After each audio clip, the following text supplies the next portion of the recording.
Welcome to Doctrine and Devotion, a podcast exploring Christian faith and practice from a Reformed Baptist perspective. My name is Joe Thorn. I'm the lead pastor of Redeemer Fellowship in St. Charles, Illinois. And I'm Jimmy Fowler, elder candidate at Redeemer Fellowship.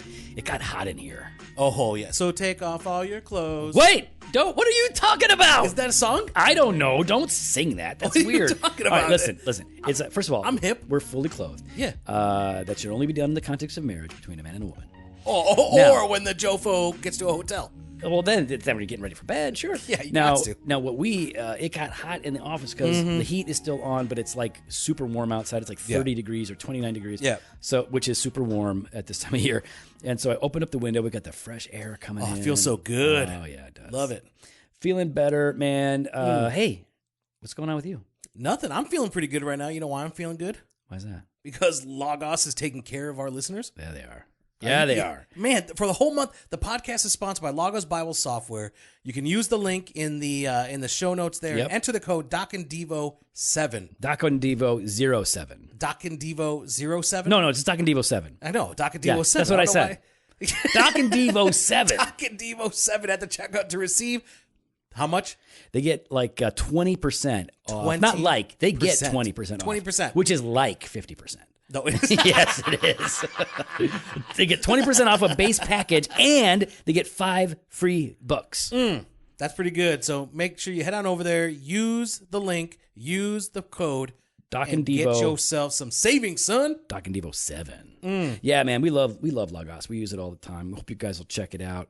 We were able to give one away, Platinum Reformed Library. That's how you do it. That was pretty awesome. This is how we do it. We give expensive stuff away. Na-na-na-na-na. I'm loving it. I hate when you do that. You know, it just makes It works in every song. You can throw that McDonald's I'm loving it into every song. Well, tomorrow I have to preach at a chapel at Crossway Publishers. Really? Yeah. Cool. So I'm going to find a way to work in how Moody scooped me up to publish my last 3 books. You're going to do that at Crossway? Why not? Why are you going to bite the hand? I'm not biting. You're biting the hand that got you started. I'm just asking them what's up. What's up, homies?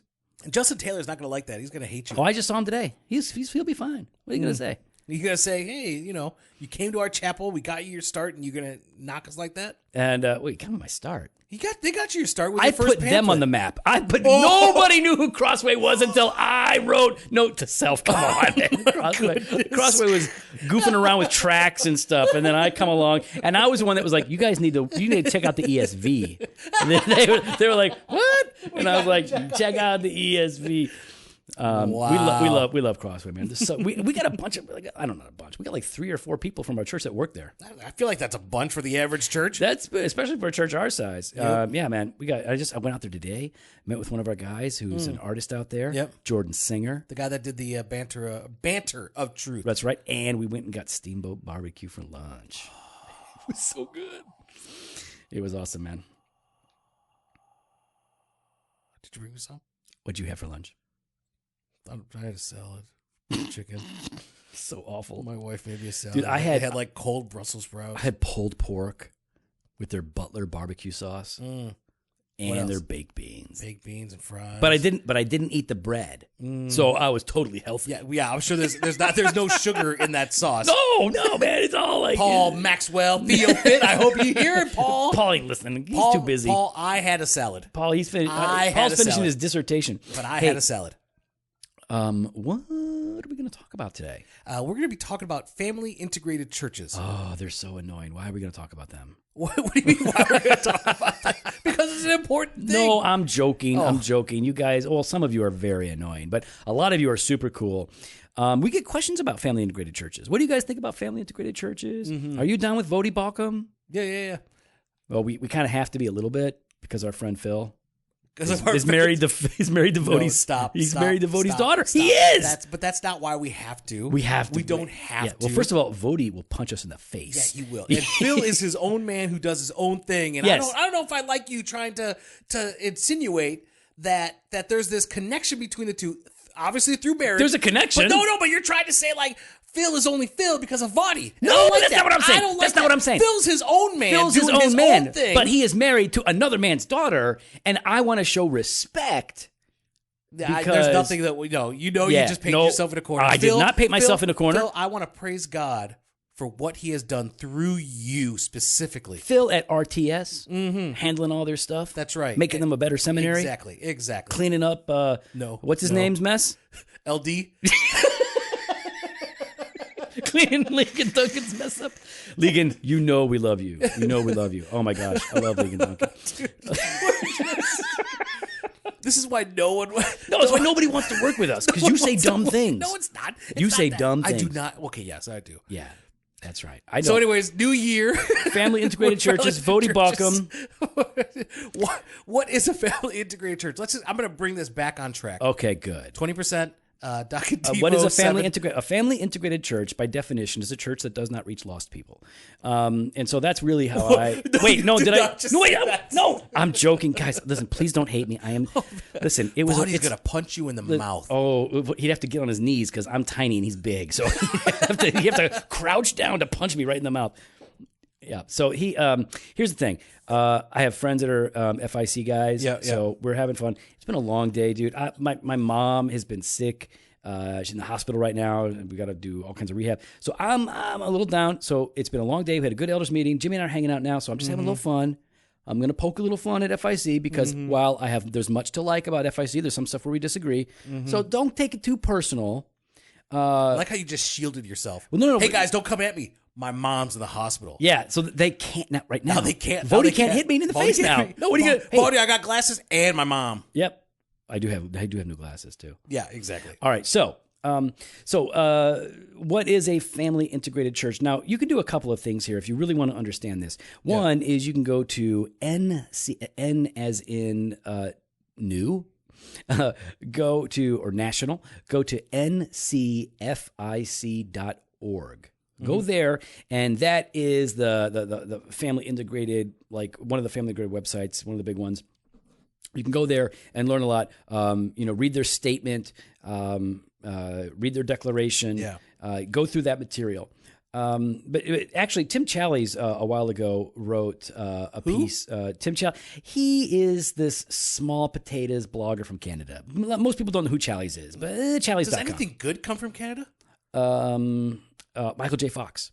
Poutine. Never mind. No, stop it. Poutine. Oh my God. First of all, Poutine. The name itself is automatically rejected. Poutine. And I love the salmon. I love the salmon. Well, okay, off the West Coast. We can steal their fish. That's fine. Yeah. All right. So this was back in 2013. He starts to get into like what he just talks a little bit about it, and it's a helpful blog. We'll link to it in the show notes. So let me read his definition here. All right, if I can find it. You got it. All right. At the most basic level, the family integrated church is one intentionally designed to eliminate unnecessary age-segregated structures from the church's ministry. Children typically attend all of the corporate worship gatherings with their parents rather than attending a separate children's ministry or, in some cases, even a nursery. Intergenerational discipleship is a core value of the movement. The movement seeks to put the responsibility for disciple making within the family, primarily upon the parents and particularly fathers, rather than relying on church programs. In fact, the movements tend to elevate family, making church an extension of the family. Now, there might be some quibbling about what Challies says because this is his take on it. Though I think in general, I think it's a fair assessment. It's fair. It's kind. Yeah. It's not a bad thing. So these are basically churches who reject the notion of any kind of age segregation. Now, they might have a nursery for like little babies, but in general, they don't want kids going to anything separate from the parents. They want families all to be together. Well, the more conservative ones, right, because there's a wide range. There's a spectrum. There's a spectrum there. So the more conservative ones would not have any of that. You're saying they're on the spectrum? See, here's the best part. The fact that you and I do so many things that's just funny to you and I, and no one else. And only 3% of our listeners understand us. And you know what? I want to tell you 3%. Shame on you.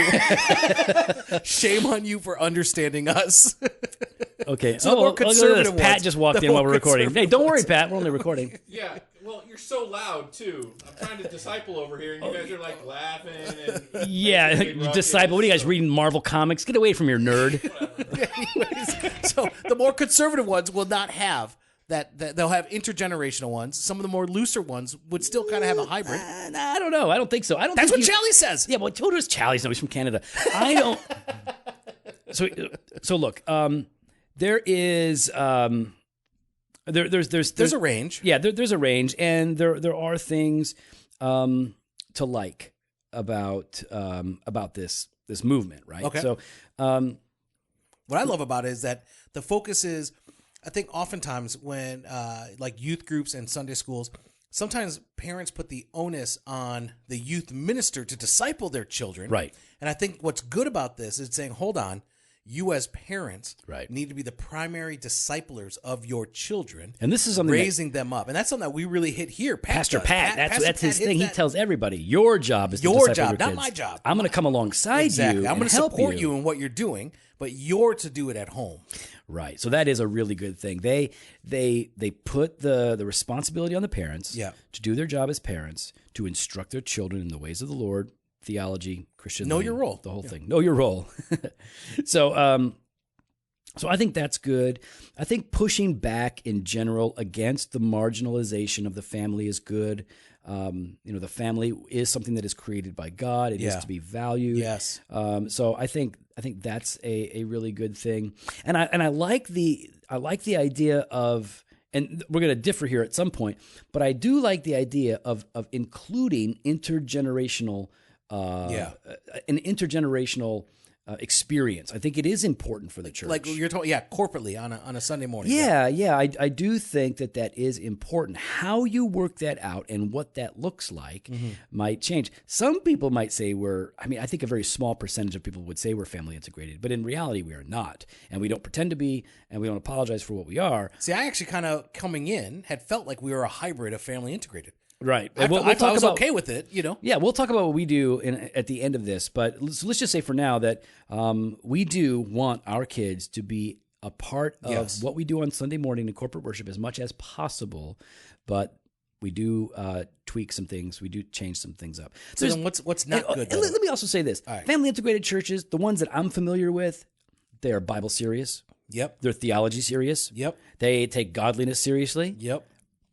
So we're gonna disagree on The practicality of some of these aspects. Okay, yeah. so like we should be able to be bros and sisters, right? We should be able to love each other. Yep. And like lock arms. Like, hey, we do it differently, but really we're on the same page on the most important things. Yeah, So like let's agree. get it on. Let's do this thing. Let's preach Jesus. Let's make disciples. Let's do evangelism. Let's plant churches. And that might become a complicated problem if you're trying to plant churches together. And there's a really strong conviction on one side or the other about family integration. But there is a lot to like.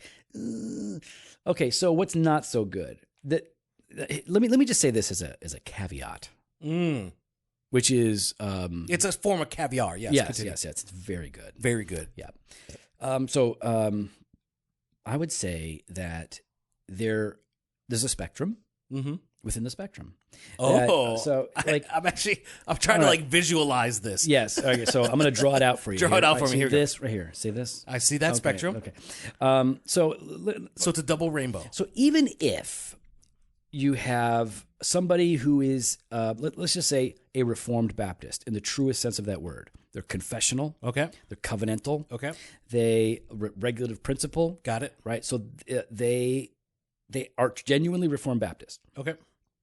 Some of them are total jerk faces. No. Joe, some of them are jerk faces. No, you go too far. Too far, sir. I think cry most foul. of them aren't. But some of them are jerk You faces. really think so? So now, so in Never mind. I was going to make a joke. I was going to say, we're talking about you, Dr. Renahan. oh, he's such a jerk face. The nicest, The most meanest humble man I know. Oh man, Dr. Renahan is the smartest guy we know, probably. And the most humble. And he's just so chill, godly, and humble. So Yeah, I was like, oh, Dr. Renahan, just brother, call me Jim. I can't. but calling you Dr. J is cooler, Dr. J. So when we're talking about what we don't want to say is like I hate it when people give the worst example of a group. Yes. That's never fair. No, so I agree. I don't want to do that. Most of the people that I've known in family integrated churches are good people. They're serious about the Bible. Yeah. They're serious about theology. They love the Lord. So I don't really have a problem with most people who are a part of the family integrated church movement. But I think there are a few things that I find potentially troubling Or problematic, or problematic. Yeah. Yeah, that I have seen in my experience. I've seen this, and so it's not always true. But it's like, when you're talking about Calvinists, well, there is a temptation among Calvinists to emphasize doctrine and to leave behind feeling, right, or emotion or affection, and so that's why we want to hit both. So I'm not saying that all of them do this, but there's a few things, and so it just like bullet point, I would say that the two things are the potential to maybe forget about or marginalize people that aren't in a family, just a potential. like you're talking about people like singles. Yeah, is that what you're kind of singles. referring to, or And then on the other hand, maybe this idea of they will make this issue of family integration a test for orthodoxy. Those are the two basic things that I think are. so then okay, so those that are single are maybe left out. Is that what you're referring to? Yeah, for being marginalized if they're maybe if and again It's almost and I think we're kind of talking worst case scenario. yeah, You know what I mean? Like it happens. I've seen it happen, okay. so I know that it does happen, but it doesn't always happen. Okay, and it's so whether one of the intentionally or concerns. unintentionally, Right. there's a view, for those that are single, what's wrong, Right. but then you also talked about this test of orthodoxy. Like, what do you mean by that? Okay. Well, and let me clarify on the marginalization also as well. Just to because there may be such an emphasis on family and not the church as family, but on families. Okay. That people that aren't a part of one may feel left out. And so I'm afraid that, at least in years past, the church as the family has at times maybe been de-emphasized, and families making up the church has been more emphasized. So I'm just concerned about people who may be divorced or single or whatever. So and then as far as a test for orthodoxy, I don't know. Have you had a lot of interaction with the family integrated church people? No, I have, but not to the extent that not to the extent that I'm hearing kind of your experience has been. I mean, I was in a church before where there were it was more about actually large families that were homeschooled, that kind of a scenario. And I can think of one family in particular that was pretty keen on family integrated, but they still they were hybrid. They were a hybrid. Yeah. So like the kids would be a part of the Sunday morning gathering, but they were still a part of like the Sunday evening or Friday evening Youth ministry, right. So it wasn't like this hardcore type thing, but there was a focus for the family integration. Yeah, I think the difference is like I've met people like that as well, but the family integrated churches and the full on family integrated, and again, there's a spectrum there. Yeah. But the people that I have met, many of them believe that this issue is not a secondary issue, that it is a primary issue, and it becomes one of the main things that they push. And if you aren't doing it this way, they really some family integrated church people will view it as an abandonment of the mission of God or of the plan of God For a quote unquote traditional family, 2 kids. Yes, to not have church where everyone is together, to age segregate for any purpose is going against God's design, and so they hold that so dearly that if we were to argue, well, no, we think it's really important actually to send our kids during the teaching hour to age appropriate classes where there is preaching or teaching or instruction aimed particularly at them that they can understand, where they're not going to get as much out of my 45-minute theological sermon. Yeah. And we want them to get as much as they can out of that hour. They would push back. Some of these guys would push back really hard on that and say, not only are you doing it wrong, but you're doing damage and you're disrupting God's plan. And it can almost become a test for orthodoxy, much in the same way that, like, I don't know, you would find some Calvinists who would say, well, if you are, if you're an Arminian, you're definitely going to hell. You don't know the Lord. Or if you're a 4-pointer or a 3-pointer. Right. Or like a dispensationalist would hold premillennialism as a test for orthodoxy. So I don't know. I don't, my main concern with the family integrated church, my biggest concern is when I've interacted with them and when we've had them in our churches, they are very intent on moving the church in a direction where there is no age segregation. And so we've had them here. We've had somebody show up, I don't know, a couple of years ago, and they said, hey, what's your position on the family integrated church movement? And I just simply said, because I knew that they were a part of that, and I simply said, I'm opposed to it, which was an overstatement, right? But I put it in that context because I wanted them to know, like, we're not moving in that direction. Yeah. Well, we probably don't try to come in and change what we're doing here. We need to grow. We need to mature. We need to repent and develop wherever we need to. But we've actually thought a lot about this. And so we should probably talk about how we do things here, right, Jimmy? Because we would feel we're pretty family integrated at Redeemer. See, and that's why, like, I felt when we were kind of first talking about doing this topic, I guess I would see us as a hybrid, as more family integrated than most. We love family. We love the love kids. family. We like getting everybody together. Exactly. In our small groups. Exactly. And so, I didn't, but hearing the way you're talking about it, for some of those, and maybe it's for the majority, I just haven't had that experience. Yeah, I could see how we're not viewed as family integrated by them. But I would say, by and large, we strike a pretty, and I'm biased, but I feel like, we do it right. Pat and everything. I we feel do it right. like we struck a really great balance. Now, okay, so how do we integrate families? How do we work to bring family members together in the worship of God and in the gathering of the saints? What are some ways that we do that? Well, I mean, the first thing, and I know we already touched on this a little bit, is we really do stress. Pastor Pat really stresses that discipleship starts at home. Yeah. And so that, to me, is really kind of key, in that we make sure parents understand it's not the church is not the primary discipler of your kids.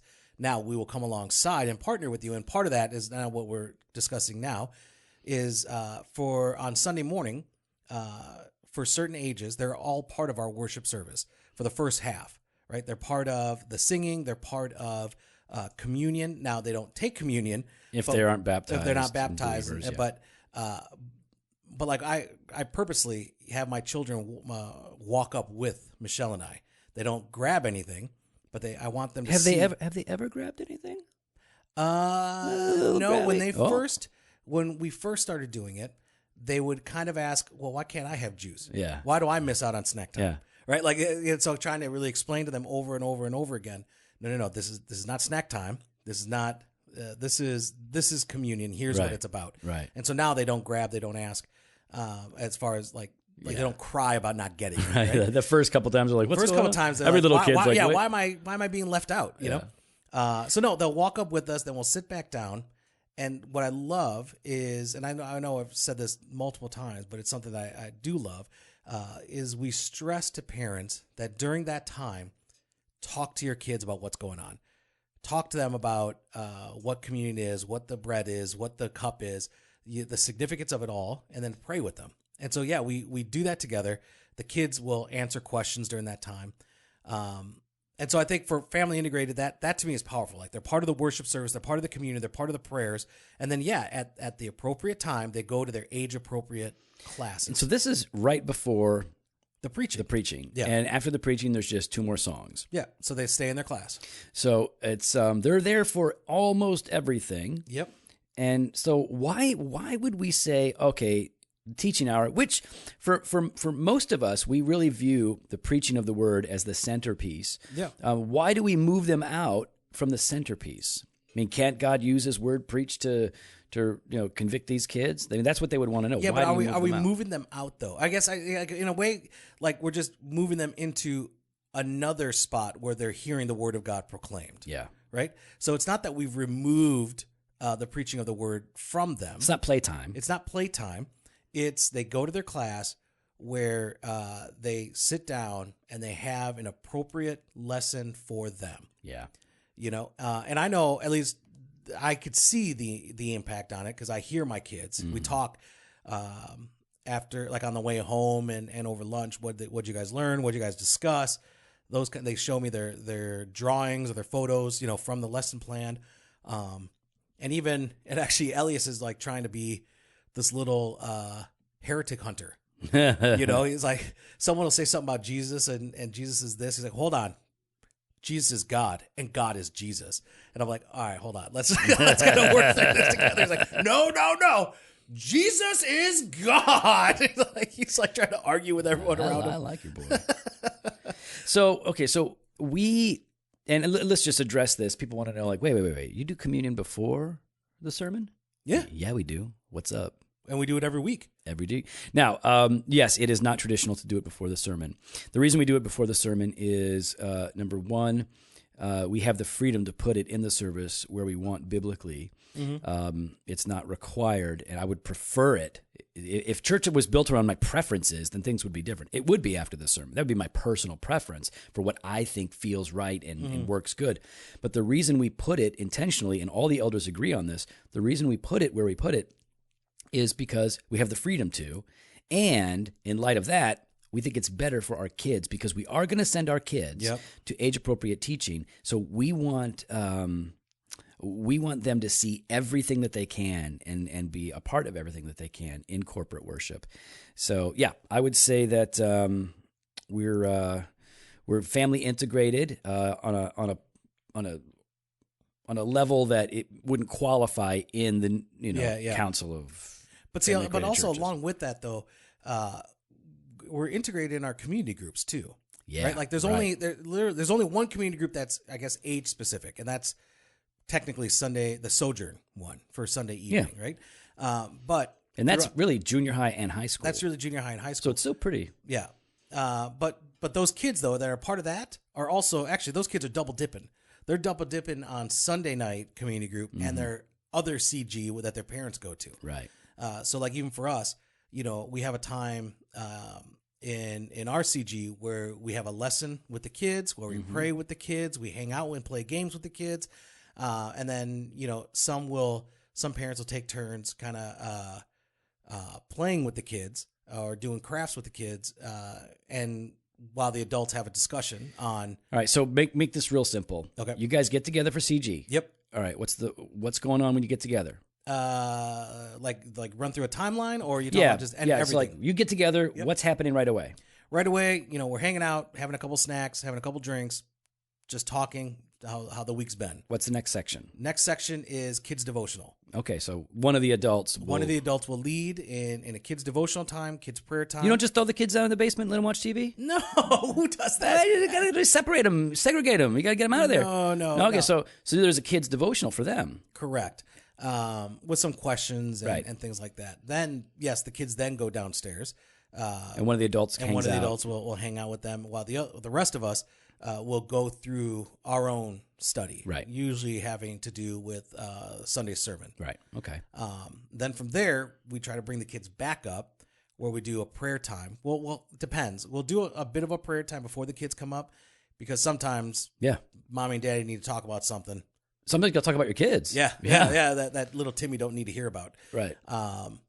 And so then, from there, then we just kind of hang out and people go when they're ready. So we're working at this stuff, you know, in our CGs and in our corporate worship. And one of the reasons, I guess, there's a verse in Nehemiah 8 that kind of reflects why we move the kids to another. And first of all, anybody can keep their kids with them if they want during corporate worship. Right? Yeah, it's totally no one's fine. sitting there going, "What the heck."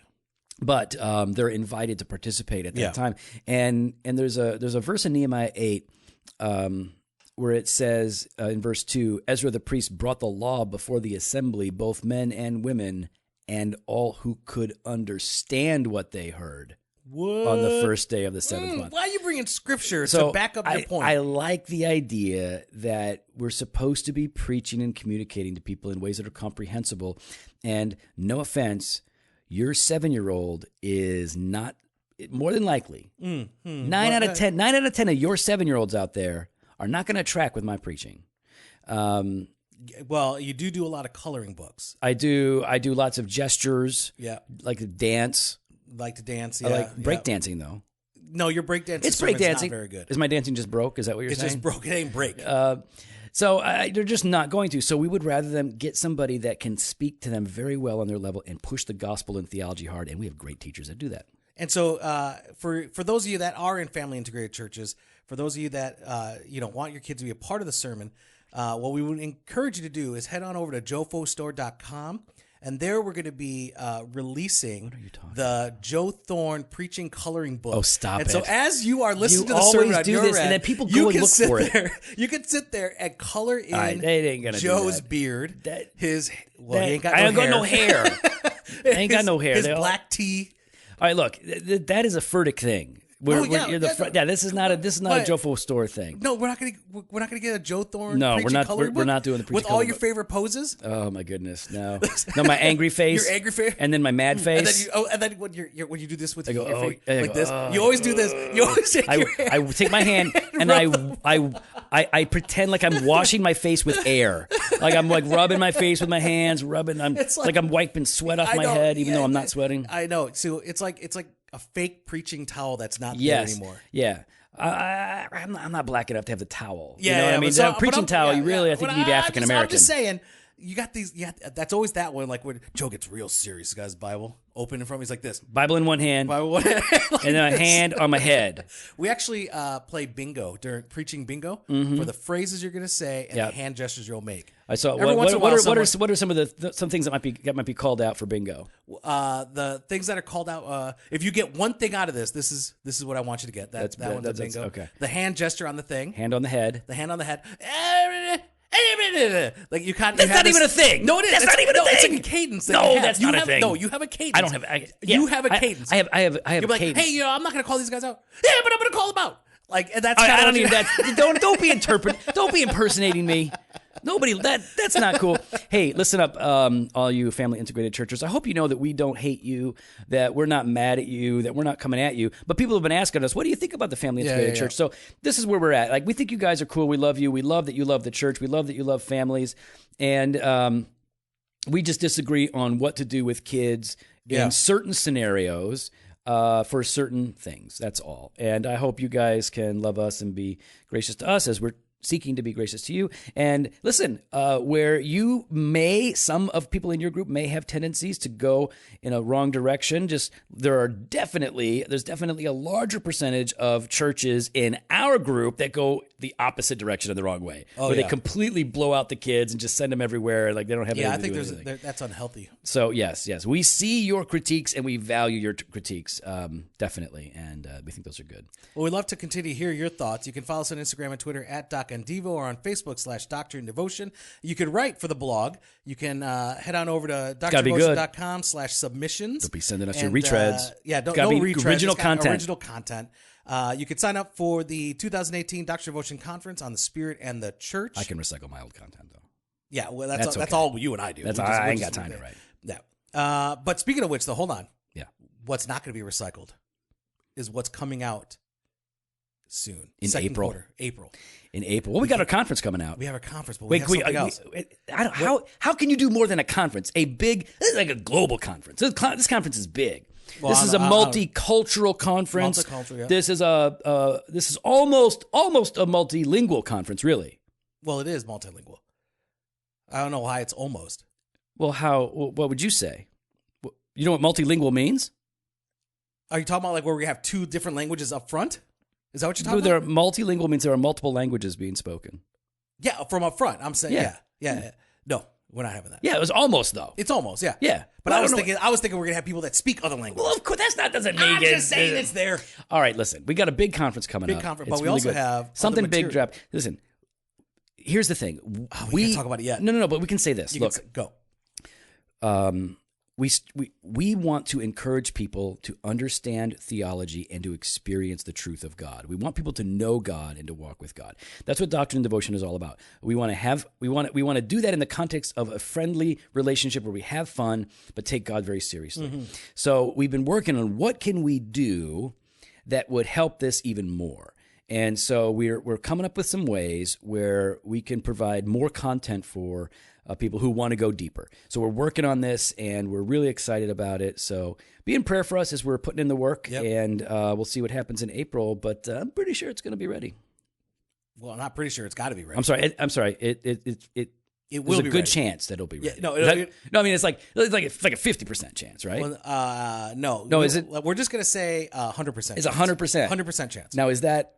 That's an actual 100%, not the Joe 100%, but then it actually drops down to 20. Okay, well I don't. Percentages vary. You know, like Yeah, but that's gonna be your hard. results may vary. Yeah, no. I see that all the results? time. I see the commercials all the time. They say like, "Hey, your results may vary." But this is based on us, Yeah, and we're pretty stable. Really? Yeah, we're stable people. All right. Yeah. All right. Can we wrap it up? Because like I got a lot to do.